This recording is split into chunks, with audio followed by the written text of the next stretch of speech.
प्यारे बच्चों, बड़ा ही प्यारा प्रश्न है। सिद्ध कीजिए कि प्रत्येक अवकलनीय फलन संतत होता है। प्रत्येक अवकलनीय फलन, every differential function is continuous function. बच्चों आपको प्रूव करना है, बड़ा ही इंपॉर्टेंट है। विगत वर्षों से आपको बोर्ड एग्जाम में आ रहा है और निरंतर ही आपको, चाहे वो इंटर क्लास हो या आपकी बीएससी क्लास हो, कंपटीशन क्लास हो, कंटिन्यूअस पे बच्चों पूछा जाता है।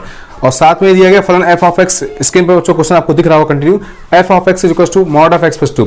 तो बच्चों पहले इसमें ये सिद्ध करना है कि प्रत्येक अवकलनीय फलन संतत होता है। तो बच्चों यहाँ पर हम सपोज कर लेते हैं, लेट एक फंक्शन अपने पास एफ एक्स है बच्चों, माना आप लिख देंगे, देखिए आप लिख लीजिए, माना एक फलन एफ एक्स है जो बच्चों एक्स बराबर ए रियल नंबर है कोई बच्चों, ये ए बिलोंग्स टू रियल नंबर पर ये क्या है बच्चों, एक्स बराबर ए पर अवकलनीय है बच्चों। तो अगर कोई फंक्शन बच्चों अवकलनीय होता है तो अवकलनीय का मतलब क्या बच्चों, इसका left hand derivative right hand derivative के इक्वल होना चाहिए। तो बच्चों कोई भी एक डेरिवेटिव ले लेते हैं, मान लीजिए हमने राइट हैंड डेरिवेटिव ले लिया इसका, तो आप लिखेंगे सर कि F dash A eight the point क्या होगा बच्चों, ये limit h tends to 0, limit h tends to 0 f of a plus h minus f of a over h, f of a plus h minus f of a over h। बच्चों मैंने लिया right hand derivative बच्चों लिया।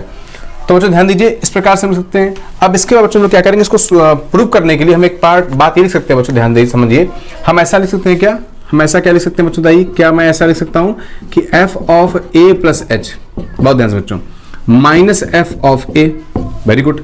और आगे भी बच्चों ये लिख दे रहे हैं, फिर से ध्यान दीजिए, ये उठा करके यहां से कि f of a plus h और माइनस f ऑफ a। बहुत ध्यान से बच्चों, इतना लिखने के बाद में बच्चों हमें इसको बनाने के लिए हमें क्या करना चाहिए कि अपॉन में h चाहिए। तो हम लोग क्या करते हैं बच्चों, h का मल्टीप्लाई और h का डिवाइड, अगर राइट हैंड डेरिवेटिव है, अगर लेफ्ट हैंड डेरिवेटिव है तो माइनस h का मल्टीप्लाई माइनस h का डिवाइड कर देंगे बच्चों।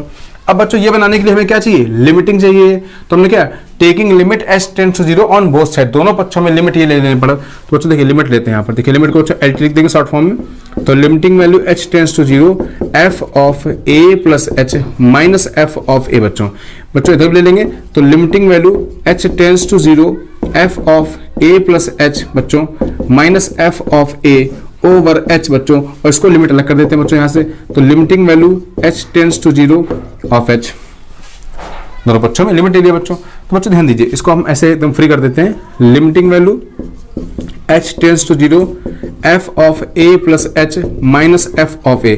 प्यारे बच्चों देखिए इसकी वैल्यू क्या दी गई है, इसकी वैल्यू आपको दी गई है f डैश a, क्या दी गई बच्चों, f डैश a दिया गया बच्चों।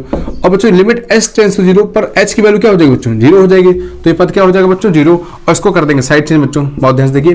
तो limiting value h tends to 0 f of a plus h is equal to क्या, f ऑफ a। बच्चों बात समझ आ रही कि नहीं, इसका मतलब क्या है, इसका मतलब है संतत हो गया। ये संतत की कहानी क्या होती है, left hand limit at the point, right hand limit at the point and the function value of the function at the point. तो बच्चों अगर ये इस प्रकार से ये आपका राइट हैंड लिमिट के लिए हुआ तो हम इसी प्रकार लिख सकते हैं क्या बच्चों, कि limiting value h tends to 0 f of a minus h is equal to f of a। तो बच्चों संतत की शर्त क्या होती है कि f of a plus h at the limit 0 f of a minus h is equal to function at the point. तो संतत बोलते हैं। हम लोग बच्चों अवकलनीय लेके चले थे और क्या प्रूव कर दिया, संतत। तो प्रत्येक अवकलनीय फलन बच्चों क्या होता है, संतत होता है। लेकिन ये आवश्यक नहीं कि प्रत्येक संतत फलन अवकलनीय हो भी सकता है और नहीं भी हो सकता है। एग्जांपल तो बच्चों आप कह सकते हैं जैसे कि फंक्शन आपका मॉड एक्स है बच्चों, कौन सा फंक्शन है, मॉड एक्स फंक्शन जैसे है बच्चों। तो मॉड एक्स फंक्शन x बराबर 0 पर क्या है, संतत है, कंटिन्यूअस है बच्चों ये, क्योंकि मॉड एक्स का आपका ग्राफ क्या बन जाएगा, इस प्रकार से बन जाएगा, देखिए यूं। और लेकिन मॉड x बराबर 0 पर अवकलनीय नहीं है, क्योंकि यहाँ पर -1 बनेगा और यहाँ पर क्या बनेगा, 1 बनेगा। तो RHD यानी कि left hand derivative right hand derivative के इक्वल नहीं है। तो बच्चों ये क्या है, यहाँ पर ये अवकलनीय नहीं होगा इस जगह पे जाकर, लेकिन संतत है ये बच्चों। यहाँ पर सिद्ध करना था कि प्रत्येक अवकलनीय फलन जो होता है बच्चों वो संतत होता है। तो यहाँ पर सिद्ध हो गया कि प्रत्येक जो अवकलनीय फलन है वो बच्चों संतत होता है।